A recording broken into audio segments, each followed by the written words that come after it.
Hello, and I'm going to show you how to create a restricted area within the Cheetah Builder. So first, let's go ahead and create our website. Let's go ahead and give it a simple title and a description. And we're just going to go ahead and build a blank template from scratch. So we have it here. Let's make sure we publish it so that when we test it, we can review the live results. And now we can go ahead and edit the site.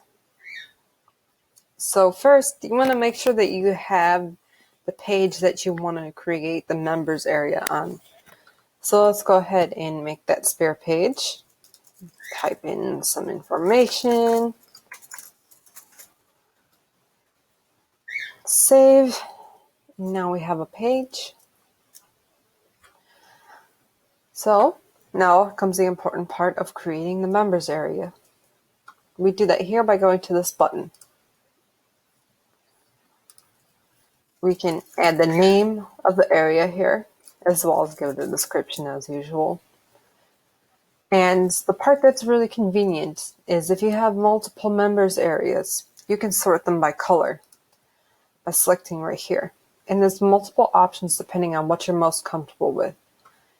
You can choose from the various colors in the colored pencil form, which is one of my favorites. You can choose a color spectrum. You can choose from the simple palettes right here. You can choose to play around with some sliders if you're more familiar with that or need to have some specific information. And you can also slide the colors around right here. Although right now it's selected for the darker colors, so we can choose any colors that we want. But I will choose blue since that is my favorite color. Next, we have the type of members area. You can either have it release automatically once they enter the username and password that they created, or we can have it release manually or by payment. This is useful if you might be selling something and they need to pay to access the restricted area, like an e-learning course, an example. For now, we're just going to keep it to automatically grant access to that members area. Next, you have the authentication type. So you can either choose token, which you can supply to the client, or you can just use the login, which requires just the email and password I signed up with, or we now have the option to include both. Now, let's go ahead and restrict the page. So this is the page that I was getting ready to restrict. So let's go ahead and select that one for restriction. And you can attach a mailing boss list. Let's go ahead and select this one. And then pay special attention to this warning right here. For the registration and the list to happen correctly, the fields of the list must be the same as the registration fields. Otherwise, the registration will be not completed. What this means is, if, for example, the fields for signing up is email, first name, and last name, then in your mailing boss list, you should have email, first name, and last name. The same thing with the configurations. For example, if you decided to make this a checkout and you had involved the super checkout, it's important to pay attention to what the tags are as well. For example, if you have email, first name, last name, and the tags don't match the tags that you have configured in any of your builders, it still will not register correctly. So just make sure that everything matches mailing boss fields, including the tags exactly, and everything should function fine.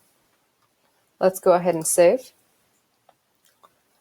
So now we will have our restricted area as indicated, and these little color codes will tell us which one is which restricted area. So we can either have all the members areas lined up here, which is color coded.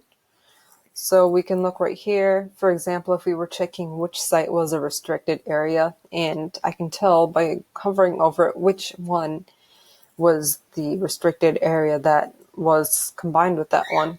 Or we can click on different arrangements, and it'll open up this view, which will show all of the websites that are currently restricted down here so that they'll all be in a row.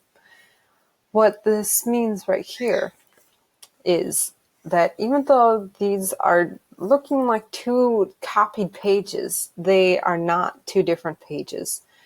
All this did was arrange it so that it can be organized in a different fashion from above, but they are the same page. So if you edited this page down here, it will reflect on this page up here because this page is not a copy. I'm going to go ahead and turn that view off because I don't need it.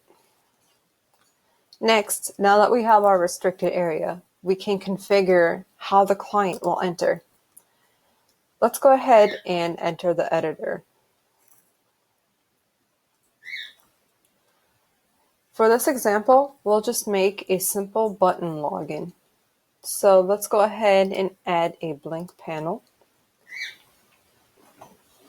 Now that we have the blank panel added, let's go ahead and just configure a simple button element. What's really cool about this now is, unlike the restricted area in Pixel Perfect, you click on site members from this top menu up here, and it'll give you the various options for either your contact form, button, whichever method that you want your client to sign up with. So you can either have this be a login button, a log out button, a register button, or remember button. The remember button is to help the user remember their password if they can't forget. The button will automatically remember that user's password and send them the reminder. So the buttons to the restricted areas now in the Cheetah Builder are fully customizable. So we're going to make this a register for now. And we can see the members areas that we have right here. And I'm going to select this one. It also tells us what kind of access they have as a reminder to make sure that we're not attaching a payment one to a button unless we intended it to go to the checkout. And lastly, let's go ahead and redirect it to that membership page after the action is performed. Let's go ahead and save.